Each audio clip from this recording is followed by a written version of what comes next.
गीता अध्ययन के इस सेशन में आप सभी का बहुत बहुत स्वागत, जहां हम छठे अध्याय के 9वें श्लोक पर पहुंच चुके हैं और मन की बातें जानते हुए कि मन को वश में करना कितना जरूरी है। आगे हम देखेंगे कि योगी के क्या लक्षण हैं, वो किस तरह से व्यवहार करता है।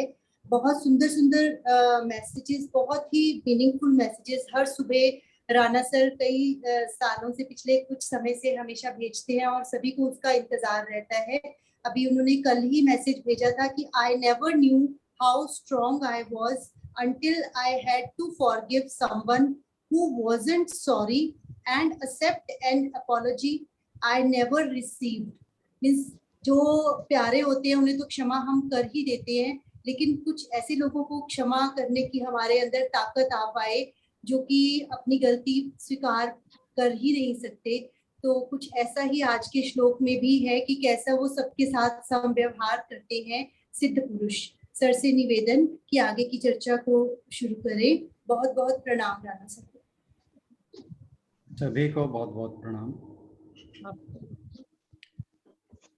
शशि बहन जी का भजन मैंने सुना, बहुत ही प्यारा था। शशि मैम के भजनों की कलेक्शन बहुत सुंदर है, वाकई बहुत ही प्यारा भजन था। हालांकि मैंने पूरा नहीं सुना, परंतु वाकई गजब था। Thank you so much. जितना भी सुन पाया उसके लिए धन्यवाद। यूट्यूब पे सुनना सर, यूट्यूब पे डालूंगी आज। जरूर जरूर जरूर जरूर। एक्चुअली मेरे लिए थोड़ा सा टाइम निकाल पाना मुश्किल हो जाता है, और कोई बात नहीं है। कोई बात नहीं तो मैं जल्दी भी बैठ सकता हूँ, पर कुछ हालात ऐसे हैं कि पॉसिबल नहीं हो पाता। एनीहाउ, सो आज का हम श्लोक शुरू करते हैं। कल में 8वां जो श्लोक था उसमें जो मुख्य बात आई थी वह यह थी कि कैसे जो जड़ पदार्थ हैं उनमें समदृष्टि रखी जाए। तो उसके बारे में भगवान जी ने बताया और हमने डिस्कस भी किया, फिर कल उस पर मनन भी हुआ। तो उसको हम ज़्यादा बात नहीं करेंगे और सीधा नेक्स्ट श्लोक पर चलते हैं। बहन जी से अनुरोध कि सुहृन् मित्रार्युदासीन मध्यस्थ द्वेष्य बंधुषु साधुष्वपि च पापेषु संबुद्धिर विशिष्यते।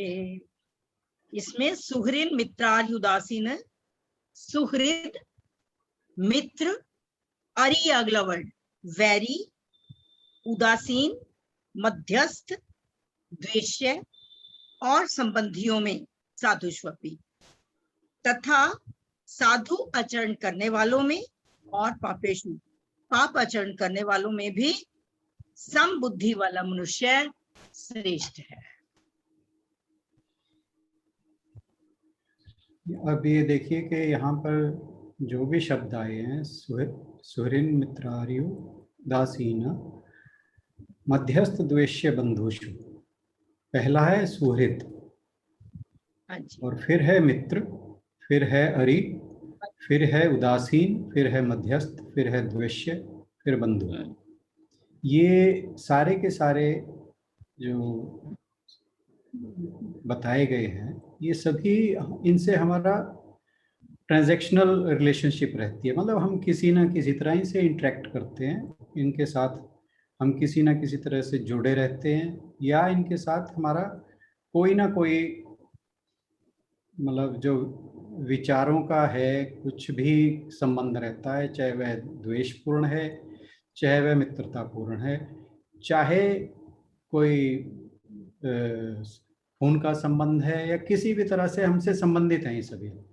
तो हम एक एक करके, तो ये जो पिछला श्लोक था वो जड़ पदार्थों के लिए था, और ये जो श्लोक है ये चेतन पदार्थों के लिए है।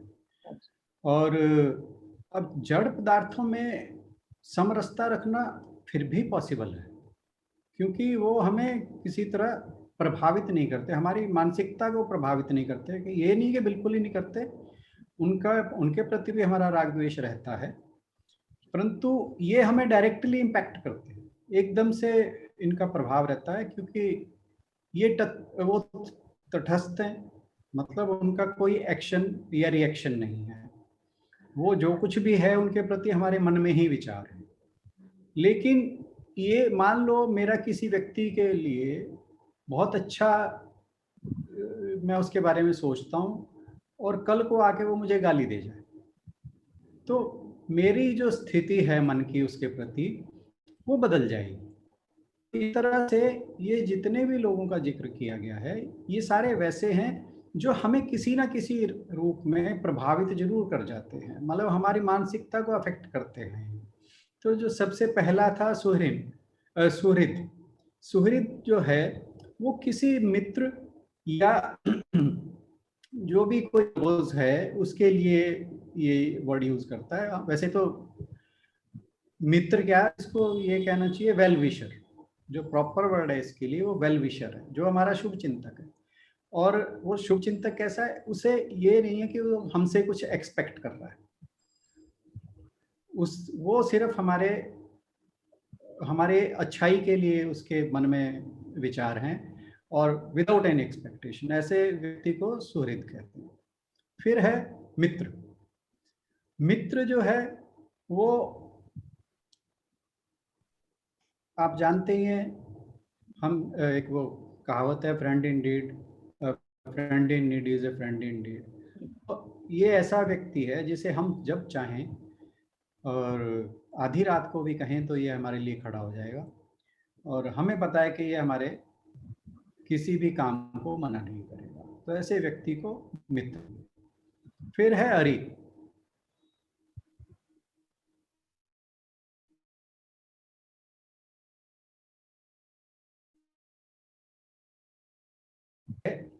और ये हमें नुकसान कर सकता है।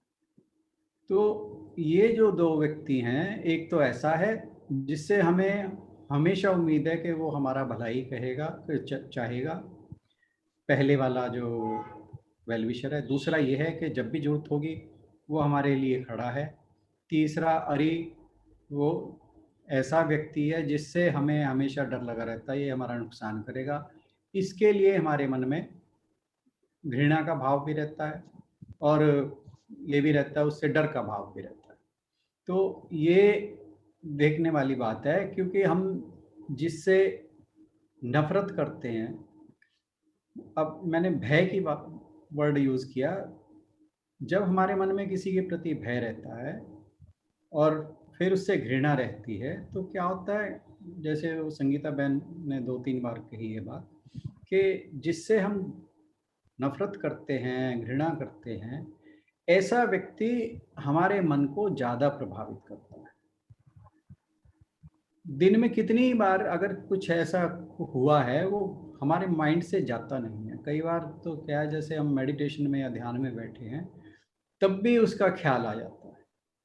तो घृणा जो है वो बहुत ही स्ट्रेंथ वाला एक इम्पल्स है, जो बहुत बार आता है और बहुत ही ज़्यादा हमारे मन को प्रभावित करता है। फिर जो व्यक्ति को किसी से लेना देना नहीं है,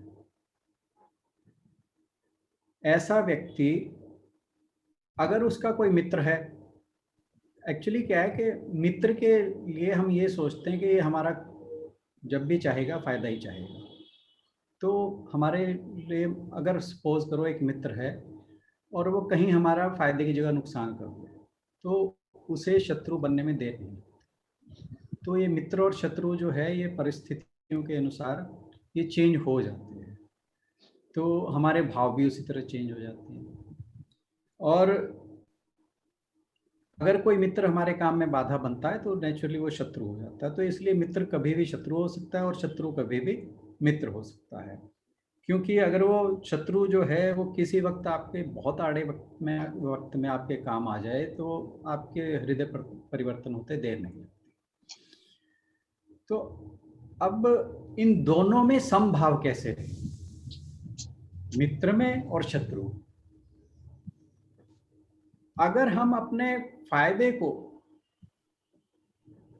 इसके बीच में से निकाल दें, जो हमारी रिलेशनशिप है इन दोनों के साथ, इसमें से अगर हम अपना फायदा निकाल दें तो समभाव आ जाएगा, फिर हमारे लिए दोनों एक समान हो जाएंगे। हमें इन दोनों में हम समभाव क्यों नहीं रख सकते, क्योंकि हम जानते हैं मित्र हमें फायदा करेगा और शत्रु जो है नुकसान करेगा। तो ये रिलेशन मोर और लेस ट्रांजैक्शनल सी है। और अगर कोई मित्र हमारा शुभ चिंतक है तो फिर उससे नुकसान की अपेक्षा बिल्कुल नहीं रहती। तो ऐसा व्यक्ति जिसके लिए मन में इनसे कोई लाभ या हानि की अपेक्षा नहीं है, वह समदृष्टि में बिल्कुल रह सकता है। उसे ये लगता है कि ये जो दुनिया है ये एक मूवी की तरह है जो पर्दे पर चल रही है, और ये जो कुछ घट रहा है यहाँ पर ये कुछ समय की बात है और ये कभी भी परिस्थिति चेंज हो सकती है, बदल सकती है। तो वो इसलिए उनसे प्रभावित नहीं रहता। तो ऐसा व्यक्ति तभी सम रह सकता है इनके साथ जब उसे ये भाव आ जाए कि ये सब माया का खेल है। फिर आता है उदासीन। उदासीन जो है उससे हमें कोई फर्क नहीं पड़ता, वो हमारा अच्छा हो बुरा हो वो बिल्कुल निष्पक्ष है, उसे कोई लेना देना नहीं है। फिर है मध्यस्थ। मध्यस्थ ऐसा है जो दो पक्षों का भला ही चाहता है, सुलझा भी देता है दोनों के मसले। तो ऐसे व्यक्ति को मध्यस्थ कहेंगे। तो भगवान जी ने यहाँ पे ना सारे जो हमारे रिलेशनशिप हो सकती हैं पॉसिबल, जो हमें प्रभावित करती हैं, वो सारे एक एक करके चुन लिए हैं यहाँ पे और उन्हें बता रहे हैं कि इनमें समदृष्टि कैसे रखनी है। और द्वेष्य वह है जिसे तो हम बर्दाश्त नहीं कर सकते। वो हमारा बुरा करे चाहे ना, हमारे मन में उसके प्रति द्वेष है, चाहे वो हमारा भला भी करे तब भी हमें लगेगा कि नहीं ये व्यक्ति ठीक नहीं है। तो द्वेष्य जो है वो ऐसा व्यक्ति है जिसे हम बिल्कुल मतलब उस कहीं रास्ते में मिल जाए तो हमारा मूड खराब हो जाता है, हालांकि उसने हमारा कुछ नहीं बिगाड़ा। तो ऐसा व्यक्ति द्वेष्य है। और फिर है बंधु। बंधु वर्ड एक्चुअली बंधन से बना है। बंधन का है जैसे हमारे परिवार में जो हमारे परिवार के लोग हैं, चाहे निकट परिवार के हैं चाहे दूर के हैं, वो सारे एक जो हमारा खून का रिश्ता है उसके कारण हम सब बंधे हुए हैं। उसमें हमें कोई चुनने की आज़ादी नहीं है और वो जो जैसा है वो है और हमें वो एक्सेप्ट करना पड़ता है। कई बार ऐसे होते हैं परिवार में व्यक्ति जिनकी वजह से हम परेशान रहते हैं, और कई ऐसे होते हैं कि जो हमारी ज़िंदगी को ही बदल देते हैं, ज़िंदगी संवार देते हैं।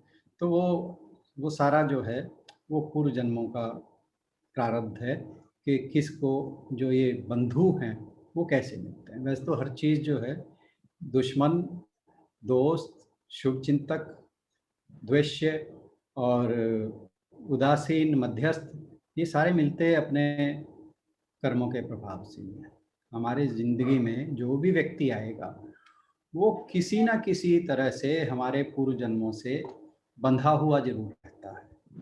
ये जो बंधु हैं ये तो हमारे सीधे ब्लड रिलेशन है, पर अदरवाइज भी कोई जो व्यक्ति हमारे जीवन में आता है वो हर व्यक्ति जो है हमारे शास्त्र कहते हैं कि वो अपना कोई ना कोई हिसाब देने या लेने आता है।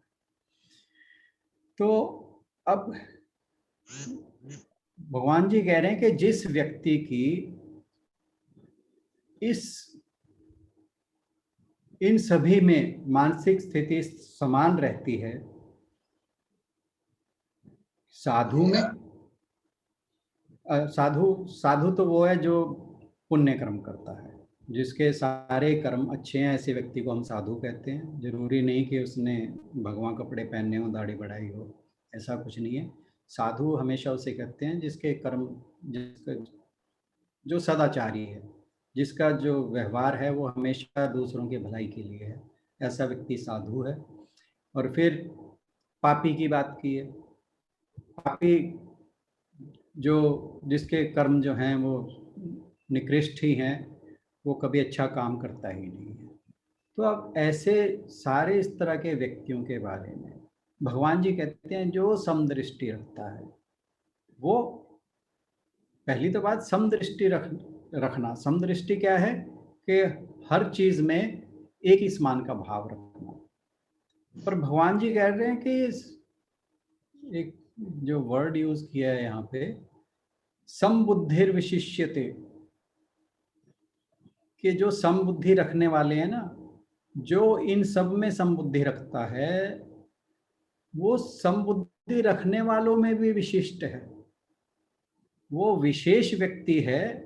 अब यहाँ पर भगवान जी जो हैं वो आगे जो ध्यान के बारे में बताना है, उन्होंने ध्यान योग के बारे में, उसके बारे में प्रिपेयर कर रहे हैं कि व्यक्ति को उस लेवल तक पहुंचने के लिए कैसा होना चाहिए।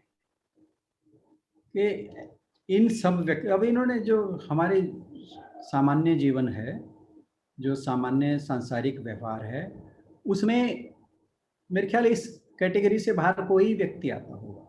तो उन्होंने सारे व्यक्तियों की बात कर ली यहाँ पर और कह दिया कि जो समदृष्टि रखने वाला, जो इनमें भी समदृष्टि रखता है, वह विशेष है, वो सबसे विशिष्ट व्यक्ति है। और ऐसी सोच लाने के लिए ये तभी पॉसिबल है, मतलब हमें बिल्कुल बदल जाना होगा, जैसे टॉपसी टर्वी, जो हम हैं उससे बिल्कुल उल्टे हो जाएं। क्योंकि जब हम संसार में रहते हैं, आप इन व्यक्तियों के बारे में बार बार विचार करो एक एक करके, तो हमारे विचार जो हैं हर एक के लिए हमारे मन के अंदर एक खास भाव रहेगा। और भगवान जी कह रहे हैं वो जो भाव है वो खास नहीं रहना चाहिए, वो सबके लिए सेम रहना चाहिए। तो उसके लिए आप देखिए हमारे अंदर कितना ज़्यादा एक ड्रास्टिक चेंज कहना चाहिए आना चाहिए, तभी पॉसिबल है। और ये तभी पॉसिबल है जब व्यक्ति को कर्मयोग का रहस्य समझ आ जाए। कर्मयोग का रहस्य कैसे समझ आएगा? जब उसको मन में हर व्यक्ति, हर प्राणी के बारे में समभावना होगी। वो किसी भी व्यक्ति को किसी भी खास चश्मे से नहीं देखेगा, ये मेरी जात का है, ये दूसरी जात का है, ये ऊंची जात का है, ये नीची जात का है, ये अमीर है, ये गरीब है, ये हिंदू है, ये मुसलमान है, ये सिख है या ईसाई है या पारसी है, जो भी है, जो हर एक इतना डीप में जाते। तो जब तक हमारे मन से ये भाव नहीं जाएंगे, जब तक हमारी दृष्टि में हर व्यक्ति ईश्वर का स्वरूप नहीं होगा, ईशावास्यम सर्वम इदम, जब तक ऐसा नहीं पॉसिबल, ऐसा हमारे मन में विचार नहीं आएगा। सर्व एक और उपनिषदों में एक वाक्य है,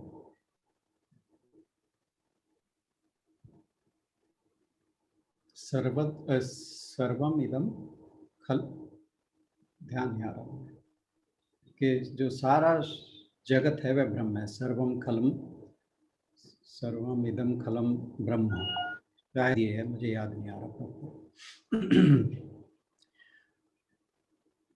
तो जब तक ये दृष्टि हमारी नहीं होगी, और आप अपने आप को जरा इस पैमाने पर खड़ा करके देखें, इवेल्युएट करके देखें, क्या हम ऐसे हो गए हैं?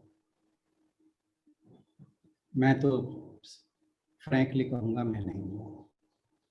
कोशिश जरूर करता हूँ, कोशिश करता हूँ कि मेरे मन में इस तरह के भाव ना आए, परंतु अभी उस स्तर तक नहीं पहुँचा कि मैं कह सकूँ हाँ मैं इन सबको समान दृष्टि से देखता हूँ। परंतु अब धीरे धीरे पिछले कुछ वर्षों से, 8-10 वर्षों से कहो, जब से गीता को जरा ज़्यादा गहराई से समझने की कोशिश करने शुरू की है, तब से नो डाउट जो स्थिति पहले थी वो अब नहीं है। और मैं इसे बहुत बड़ा पॉजिटिव मानता हूँ अपने लिए, और आप स्वयं का भी मूल्यांकन कीजिए कि क्या आप में ऐसी प्रवृत्ति जो है वो ऐसा बदलाव आ रहा है।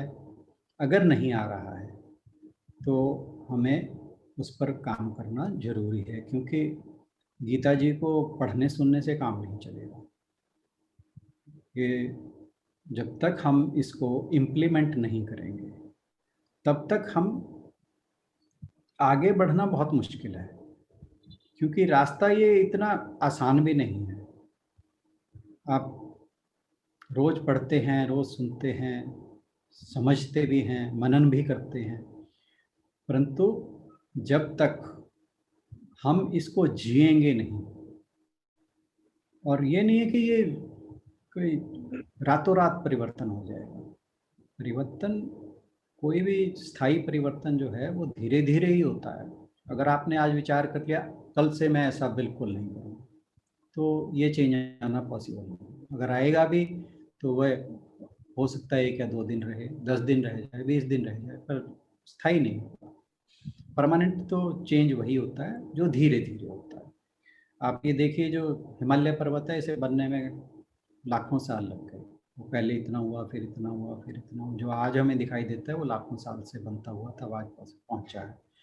तो आज ये आज जब से हमारा जन्म हुआ है, अब मेरी 58 ईयर्स की हो गई है एज, तो मुझे नहीं लगा उसमें कोई चेंज आया। हालांकि जो जियो साइंटिस्ट है वो कहते हैं चेंज आता है, तो धीरे धीरे डेली बढ़ता है, चाहे वो बदलाव कितना ही कम हो। परंतु बात वही है कि जो ग्रेजुअल चेंज है वो स्थायी रहता है। वो हम उसका जो उसमें अगर कुछ परिवर्तन भी हो रहा है हमें दिखाई नहीं देता, चाहे वो ग्रोथ हो रही है चाहे वो डिके हो रहा है। तो जब तक हमारे प्रयास जो हैं वो कॉन्टिन्यूस नहीं रहेंगे उस चेंज को लाने के लिए, और धीरे धीरे करना है हमें, हो जाएगा। और एक चीज़ जो हम और करते हैं, ये हमारे जो रिलेशनशिप्स हैं उसमें हम एक भाव और रखते हैं कि भाई फला आदमी जैसा मैं सोचता हूँ वैसा क्यों नहीं है। ये चीज़ भी बहुत परेशान करती है, ये भाव भी नहीं रहना चाहिए। ये बिल्कुल ऐसा ही है कि जैसे सोचो चीनी मीठी क्यों है, भाई वो उसका स्वभाव ऐसा है, you have to accept it and you have to change accordingly. वो जो जैसा है उसको वैसे ही लाना अपने विचारों में, वैसे ही अपने व्यवहार को करना। व्यवहार हमें अपना चेंज करना है, दूसरे व्यक्ति को हम नहीं चेंज कर सकते। गांधी जी ने एक बार कहा था कि be the change you want. जो परिवर्तन तुम चाहते हो वो खुद करो, दूसरों में नहीं हो पाएगा। तो परिवर्तन हमें खुद में करना है। तो जो पहले जो व्यक्तियों की बात हुई है वो, और एक ये भी बड़ा इम्पोर्टेंट पॉइंट है कि हम लोगों को चाहते हैं कि भी वो जैसे हम चाहते हैं वैसे हो जाए, वो पॉसिबल नहीं है। एक ये भावना भी छोड़नी होगी। और ये सारे भाव जो हैं ये तभी आते हैं हमारे अंदर जब हम कर्मयोग को अपनाते हैं, अपने कर्मों को।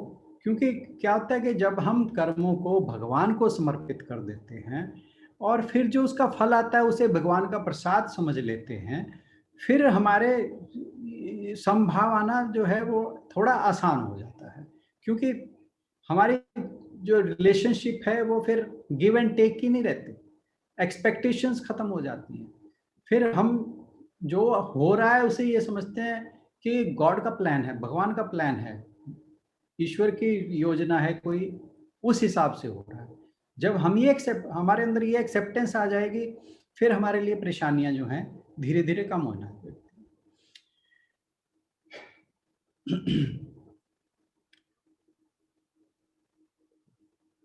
और ये सारी बातें तभी संभव हैं जब हमें अपने वास्तविक स्वरूप का ज्ञान हो जाए।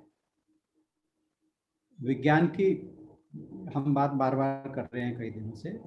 जब हमें ये ज्ञान हो गया कि हमारा वास्तविक स्वरूप क्या है, फिर उसी हिसाब से हम सोचें, ये जो जितनी श्रेणियों की बात की हमने व्यक्तियों की, कि ये भी सभी यही हैं। ये माया के कारण, हमारे प्रारब्ध के कारण और ये सांसारिक जो चक्र है उसके कारण हमें इस तरह के दिखाई दे रहे हैं। अदरवाइज जो आत्मा मुझ में प्रकाशित है, जो ब्रह्म मुझ में है, वही इनमें है। जब ये भाव आ जाएगा, फिर हमारे अंदर से जो इनके प्रति राग द्वेष है वो अपने आप खत्म हो जाएंगे। अब जैसे हम कहते हैं कोई पापी है, तो पापी अगर कोई है तो पापी के साथ कैसा सोचें? पाप अगर वो कर्म कर रहा है तो वो अपने पूर्व जन्मों के जो उसके फल हैं, उसके फलस्वरूप वो ऐसे कर्म में लगा हुआ है। अगर हम ये सोच लें और सोचें कि वैसे ये भी ब्रह्म का रूप है और ब्रह्म ही इसको प्रकाशित कर रहा है, परंतु जो ब्रह्म इसमें मैनिफेस्ट हो, भाषित हो रहा है, वो जैसा एक सात्विक व्यक्ति में होता है वैसा नहीं हो रहा। और उसकी वजह है कि इसके जो कर्म हैं, जो पूर्व जन्म के कर्म हैं, वो इसके साथ इसको ऐसा करने के लिए बाध्य कर रहे हैं। जब हमारी अंडरस्टैंडिंग ऐसे हो जाएगी तो हमें फिर थोड़ा सा उससे डील करने में इजी रहेगा। अब जैसे एक मान लो चंदन की लकड़ी है, चंदन की लकड़ी को अगर गीला कहीं पे हो जाए और उसे ऐसे ही छोड़ दें, फिर उस पर काई जम जाती है, सुगंध आनी बंद होगी, दुर्गंध आनी शुरू होगी। ठीक है, अब क्या है, अब आपके पास दो विकल्प हैं कि ये खराब होगी, इसे फेंक दो। दूसरा क्या है कि भाई इसे रगड़ के साफ करो, इसकी काई उतारो, अच्छे से चमकाओ, जहां आपने ये काम किया वहीं उसमें से वापस सुगंध आनी शुरू हो जाती है। तो अगर तो हम उसे जो चंदन है उसको, जब उस पे काई जिमी है तो उसको उसी तरह से देखें, फिर तो हमारा पहला जो रिएक्शन होगा उसे लगेगा ये फेंक दो। परंतु अगर हम उसे गहराई से सोचेंगे, फिर हम क्या करेंगे, उसकी जो काई है उसे उतारेंगे, उसे अच्छे से साफ करेंगे, अच्छे से रगड़ेंगे, और वह दोबारा फिर उसकी दुर्गंध चली जाएगी और जो चंदन की स्वाभाविक खुशबू है वो फिर आने लगेगी।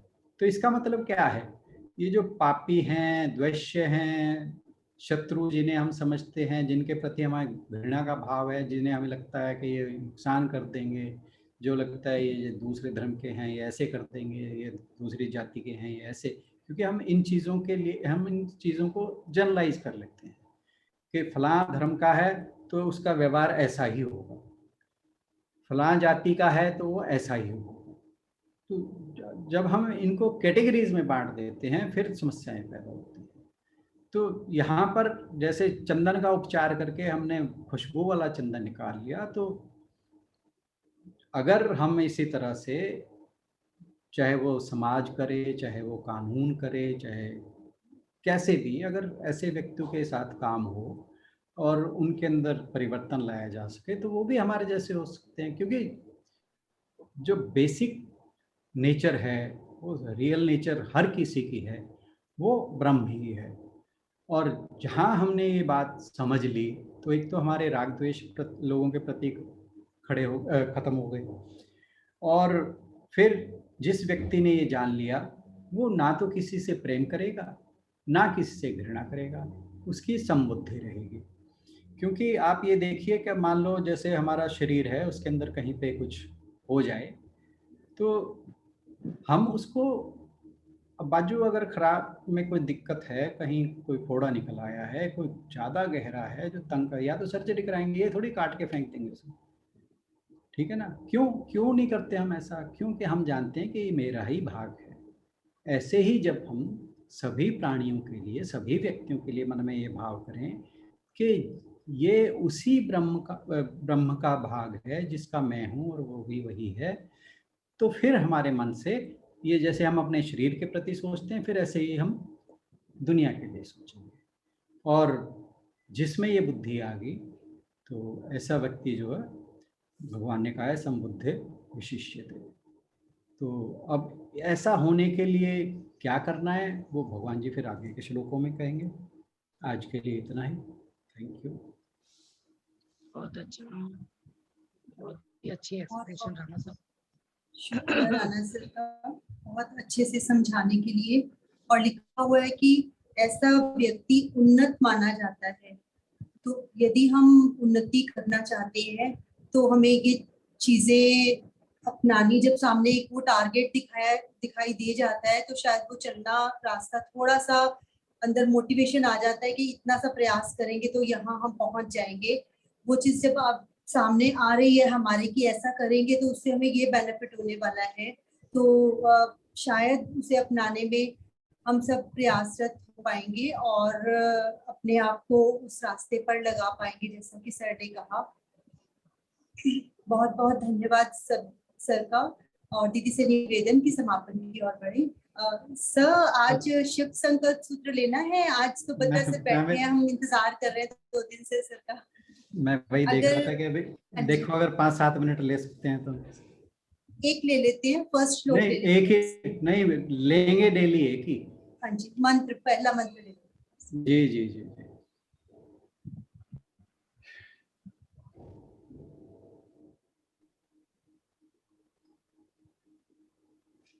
पहली बात तो मैं बत्रा जी का धन्यवाद करना चाहूँगा कि हमें एक नई चीज़ से आप अवगत कराया। बहुत ही ये 6 श्लोक पढ़े मैंने, बहुत ही मज़ेदार हैं, बहुत ही आत्मा को खुश करने वाले हैं। तो सबसे सर, ये पहला किताब श्लोक से पढ़े आप, किताब से पढ़े आपने या कहीं डाउनलोड कैसे? नहीं, मैंने गूगल सर्च की थी कि ओके, शिव संकल्प ठीक सूत्र है का सर। सूक्त। हाँ जी जी जी। तो पहला श्लोक है, ये जाग्रतो दूरम उदयति देवम, ये जाग्रतो दूरम उदयति देवम तदु सुप्तस्य तथैवेदेति दूरम गमम ज्योतिषाम ज्योतिरेकम तन्मय मनः शिव संकल्पमस्तु।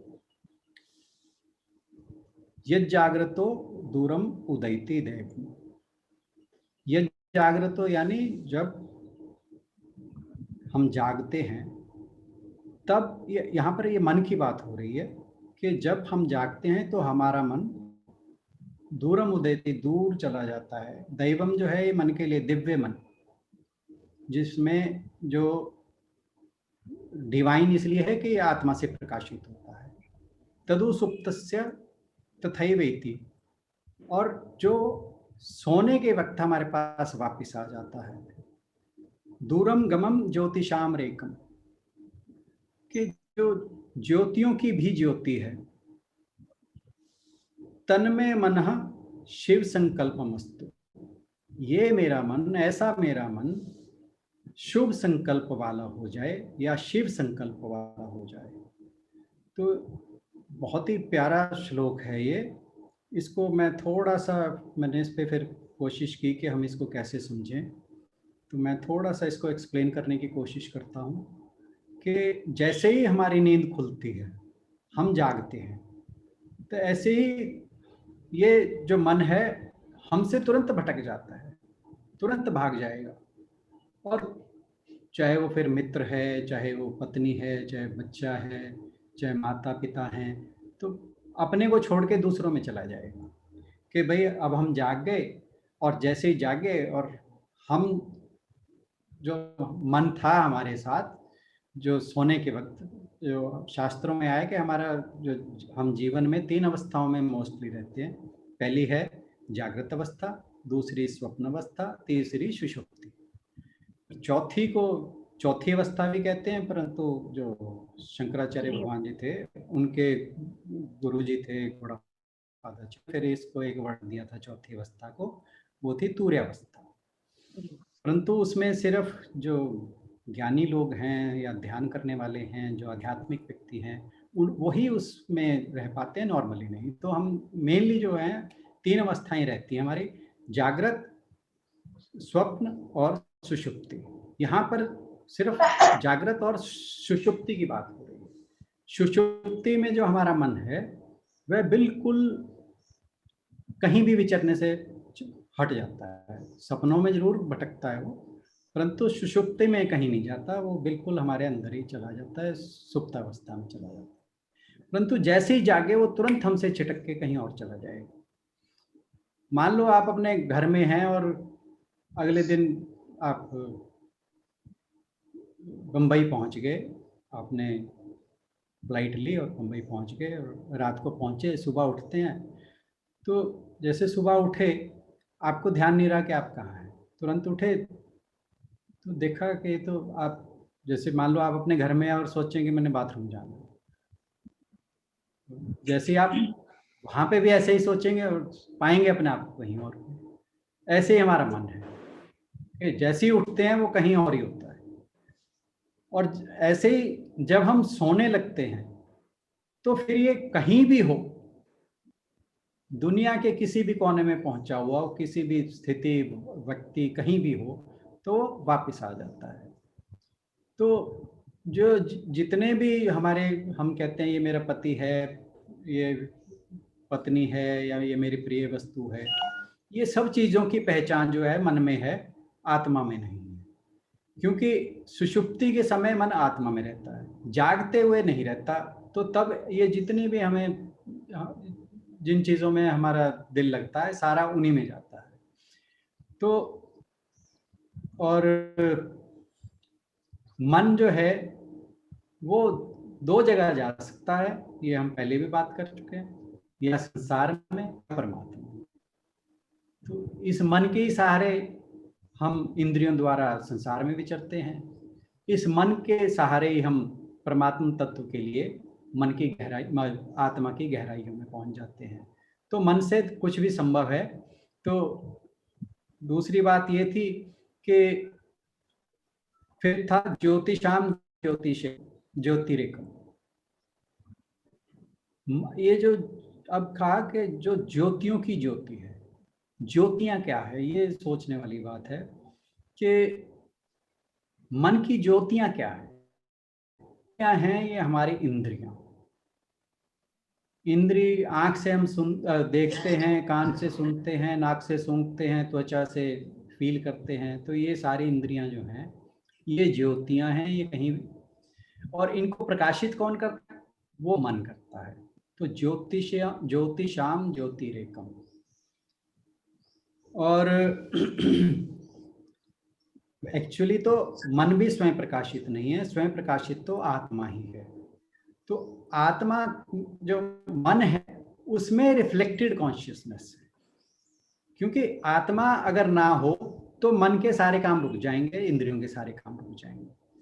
तो मन जो है वो इंद्रियों को प्रकाशित करता है, आत्मा मन को प्रकाशित करती है। तो इस प्रकार इंद्रियां अनेक हैं परंतु मन एक है।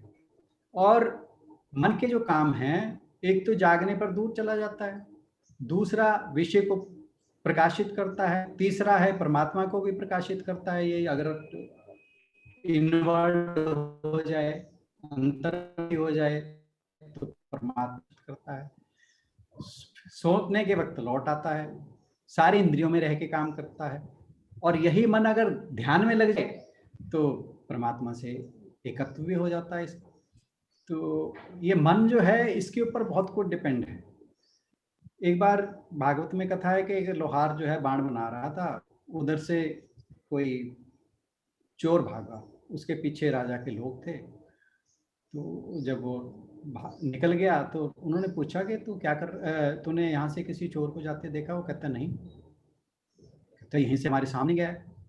कह रहा मेरा मन उधर नहीं था, मैं तो बाण बना रहा था। तो अब ये देखिए, मन जो है वही इंद्रियों को प्रकाशित करता है। उसने क्यों नहीं देखा?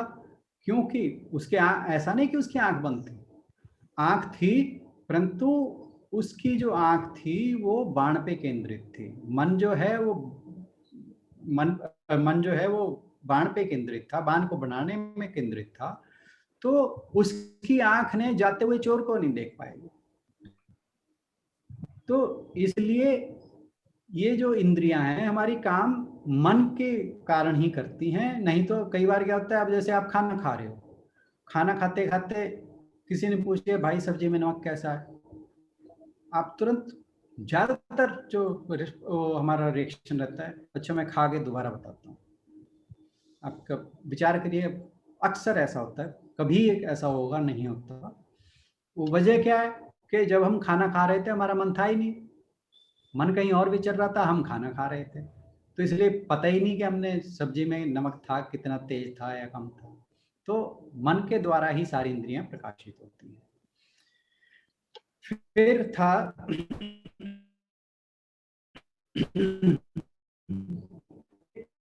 मन शिव संकल्प, ऐसा मेरा मन शिव संकल्प। गीता जी में बात करके हटे हैं पिछले कुछ लोगों में, तो संकल्प को मैंने अब इसके बारे में थोड़ा सा जानने की कोशिश की। तो इसको संस्कृत का जब हम इसका संधि विच्छेद करते हैं तो उसका अर्थ आता है सम्यक कल्पना।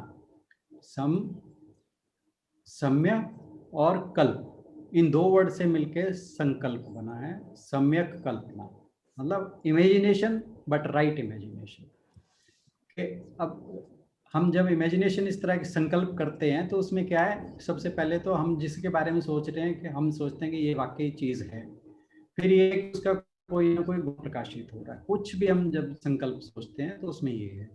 तीसरी है, क्योंकि हम संकल्प उस चीज का करेंगे जिससे हमें लगे कि हमें कुछ सुख मिलने वाला है। चौथा ये कि अगर हम किसी का संकल्प कर रहे हैं, किसी वस्तु का या किसी भी चीज का, कि हमें ये मिल सकती है, तो ये चार चीजें जो हैं ये संकल्प को परिभाषित करती हैं।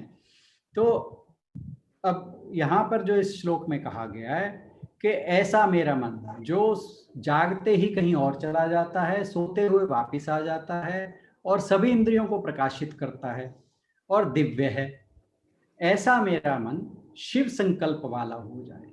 तो यानी क्या मतलब हुआ इसका, कि जब हम जागें और हमारा मन कहीं और जाए तो सबसे पहले कि परमात्मा के संकल्प से भरकर दूर जाए, ये शुभ संकल्प हुआ। दूसरा, धर्म के संकल्प से भर के दूसरी जगह जाए। तीसरा, जब किसी मन किसी चीज को प्रकाशित, चीज का मतलब इंद्री, जिस भी इंद्रिय को प्रकाशित करे तो परमात्मा के संकल्प से भर के उसके प्रकाशित करे। चौथा, जब हमारे पास वापस लौटे तो परमात्मा को लेकर आए जिससे हम आनंदित हो जाएं। फिर पांचवा, जब हमारा मन बाहर की इंद्रियों में बैठ के बाहर की वस्तुओं को प्रकाशित करे तो सब जगह परमात्मा का ही प्रकाश फैलाए, चाहे वो देखे चाहे सुने, हर जगह सिर्फ उसके मन में परमात्मा ही रहे। फिर जब वो एकाग्र हो तब भी वो सिर्फ परमात्मा को याद करे, तब कहेंगे हम तन्मय मनः शिव संकल्पमस्तु। आज के लिए इतना ही, धन्यवाद। बहुत अच्छा राणा साहब, बहुत बढ़िया। एक बार लय में मैं बोल के खत्म करती हूँ। जी जी जी। जाग्रतो दूरमुदयति दैवं तदु सुप्तस्य तथैवैति दूरंगमं ज्योतिखान् ज्योतिरेकं तन्मे शिव संकल्पमस्तु। सर्वे भवन्तु सुखिनः, सर्वे सन्तु निरामया, सर्वे भद्राणि पश्यन्तु, मा कश्चित् दुःख भाग् भवेत्, मा कश्चित् दुःख भाग् भवेत्। गौ माता की परम कृपा से सुख समृद्धि का बसेरा, गोधन से दुख दरिद्र भागे, सब ग्रंथों का सार घनेरा। बोल गौ माता की जय। ओम ब्रह्म ओम अर्पणम ब्रह्म अर्पणम अस्तु। ओम ब्रह्म ओम अर्पणम ब्रह्म अर्पणम अस्तु। ओम ब्रह्म ओम अर्पणम। ब्रह्म अर्पणम। हरिओम जी, सत्संग का बहुत आनंद आया, बहुत अच्छी तरह से एक्सप्लेन किया राणा साहब ने। Thank you. और सार्थक रही आज की चर्चा। आप सभी के सहयोग के लिए बहुत बहुत धन्यवाद, और बत्रा सर का बहुत बहुत धन्यवाद हमें रिमाइंड करवाने के लिए कि कितना जरूरी है हमारे लिए इन शिव संकल्प मंत्रों को जानना। बड़े हुए इन्हीं को सुनकर हमेशा रात को सोने से पहले नाना जी बोला करते थे और पास में बैठकर बड़े प्यार से हमें सुनाया करते थे, लेकिन अपनी मूर्खता रही कि जानने का प्रयास नहीं किया। तो थैंक यू सर का कि वो दोबारा से हमें उस और लेके जा रहे हैं। और सभी से अनुरोध कि खुद भी धीरे धीरे मैं भेजूं, मैं शेयर करूंगी इसे, और खुद भी याद करें और अपने बच्चों को भी जरूर सुनाएं रात को सोने से पहले, ताकि हम सभी दृढ़ मन वाले बने। सर से अनुरोध कि आगे की बागडोर अपने हाथ में लें। धन्यवाद आशु जी, बहुत बहुत शुक्रिया। एक्चुअली मैं तो भूल ही गया था इसके बारे में, शिव संकल्प के बारे में आपने याद रखा, बहुत बढ़िया।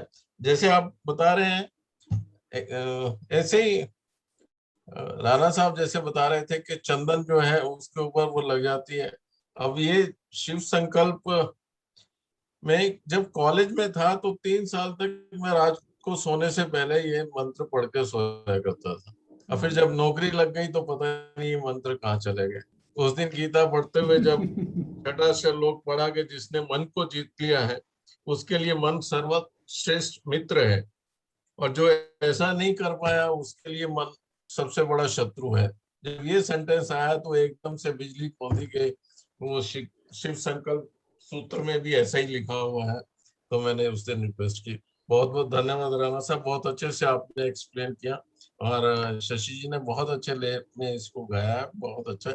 6 के 6 श्लोक इकट्ठे गाएंगे तो बहुत आनंद आता है, बड़ा मजा आता है। और रात को अगर सोने से पहले आप गा के सोएंगे तो नींद भी बहुत मस्त आती है। जिन लोगों को गोली लेके सोने की आदत है उनकी गोली छूट जाती है। तो आज बहुत दिन हो गए खुल के हंसे नहीं। मैं तो एक्चुअली बच्चे आए थे, फैमिली बेटा बेटी और उनके बच्चे, तो उनमें बिजी था, 2-3 दिन मिस हो गया, तो मैं तो बिल्कुल अपना लाफ्टर भी मिस कर रहा हूँ। थैंक यू आशु जी, आज मेरे को सोते हुए उठा के कहा कि आज हमारे साथ हमने पीछे से 2 दिन आपके एब्सेंट पे हमने फेंका, जोर जोर से फेंका कि मन से हमने फेंकना है। कल मैं आया हुआ था तो एकदम से बच्चे आ गए, कहते ये आज शाम को पार्टी करनी है, ये करना वो करना, फिर मैंने छोड़ना पड़ा। फिर आज दोपहर में बेटा चला गया, तो जब वो चला गया तो मैं सो रहा था, तो फिर मैंने कहा चलो तबीयत ठीक है, मैंने कहा हाँ तबीयत ठीक है, मैं ज्वाइन करता हूँ। थैंक यू आशु जी नींद से उठाने के लिए। आज हमारे बीच एक बड़ा स्पेशल गेस्ट है, स्नेह पाठक जी का छोटे से पोते ने तो आज हम उसको हंसाएंगे। बड़ा प्यारा लग रहा है। बहुत बढ़िया।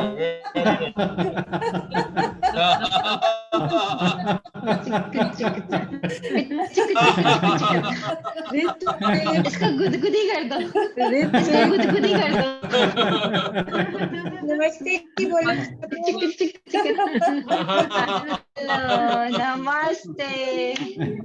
नमस्ते ऋतिक सबको नमस्ते जी बोलो।